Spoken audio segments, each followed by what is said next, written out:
Hello friends, welcome to engineering tutorial. Now in my previous video I discussed about the basic introductory concepts about transistors and the naming convention of transistors.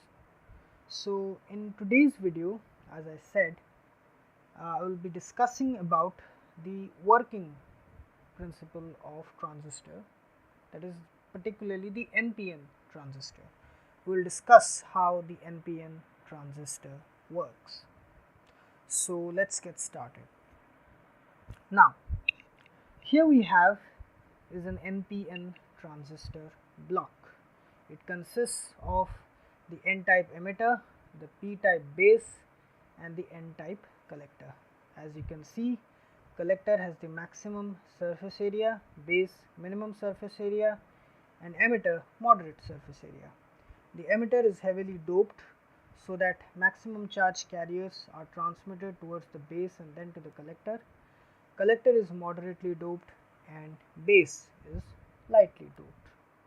Now we know that in a transistor the emitter base junction is always forward biased. So here the emitter is of N type.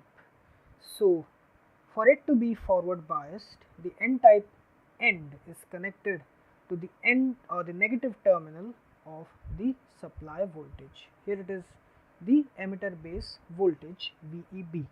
So the N type emitter is connected to the negative end of the supply voltage VEB, and the P type base is connected to the positive end of the supply voltage VEB, so that the emitter base junction or the input junction is forward biased, and because of this forward bias emitter base junction, the resistance of the emitter base junction is very less. Now the output junction or the collector base junction in a transistor is always reverse biased. So here we have is the N type collector, which is connected to the positive end of the supply voltage VCB, the collector base voltage, and the P type base is connected to the negative end of the supply voltage VCB. Opposite things are done. If N type is connected to negative, P type is connected to positive end of the supply voltage, we call it forward bias. If the opposite thing is done, means the N type semiconductor is connected to the positive end of the supply and the P type end is connected to the negative end of the supply, we call it reverse bias. As a result of this reverse bias connection, the output junction or the collector base junction offers very high resistance to the charge carriers. Now the so please you get a screenshot of this diagram or draw it in rough so that you understand or follow my explanation in detail and you have a good understanding about the working principle. So what it does, the forward bias on the emitter base junction, it pushes, it repels the electrons, which are the majority charge carriers. These red dots, they represent electrons in the N type semiconductor. They push or repel these electrons towards the base. Okay, the positive the forward bias voltage VEB pushes these electrons towards the base. When these electrons move towards the P type base, where hole is the majority charge carriers, approximately 5% of the electrons, they combine with these green dots, which are the holes. So electron hole recombination process takes place. So because of this process, small amount of electron is lost.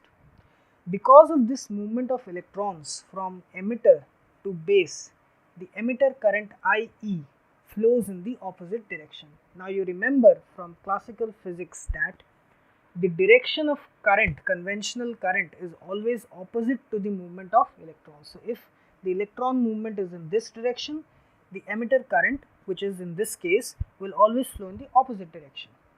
Now because of the electron hole recombination which takes place in the base section, a small amount of current in terms of microampere flows, which is called as the base current, which is given in this direction towards the transistor IB. Okay. Now the remainder 95% of the electrons from the base after recombination, they move towards the collector. Okay, where this positive terminal which is connected to the collector, it attracts the electrons towards it. Okay, it attracts the electrons towards it. As a result of that, a collector current which is more or less the same as the emitter current, which is 95% of the emitter current, it flows in the opposite direction to the flow of electrons, because conventional current direction is opposite to the direction of movement of electrons. So here we have, if we apply KCL here, this is the emitter current IE, which is directed away from the transistor, and the collector currents and the base currents IC and IB are directed towards the transistor. So we have IE is equal to IB plus IC, which we have discussed. I have said in my previous videos, the emitter current is the sum of the base current and the collector current. Okay. Now the base current is, the magnitude of the base current is very small in terms of microampere, whereas the emitter current and collector current, they are in terms of milliampere. So we can neglect this part, and we have the emitter current almost equal to the collector current. Actually the collector current is 95% of that of the emitter current, because 5% of the electrons are lost in the electron hole recombination process in the base section, which I have discussed in the previous. So this is how the NPN transistor, it works. Okay. So this is the basic operating mechanism of the NPN bipolar junction transistor, or the NPN transistor. So I hope you like this video, and in my next video I will be discussing about the working principle of the PNP transistor, or the PNP bipolar junction transistor. So please subscribe my channel Engineering Tutorial for more such videos related to electrical and electronics engineering. Have a great day. Thank you very much.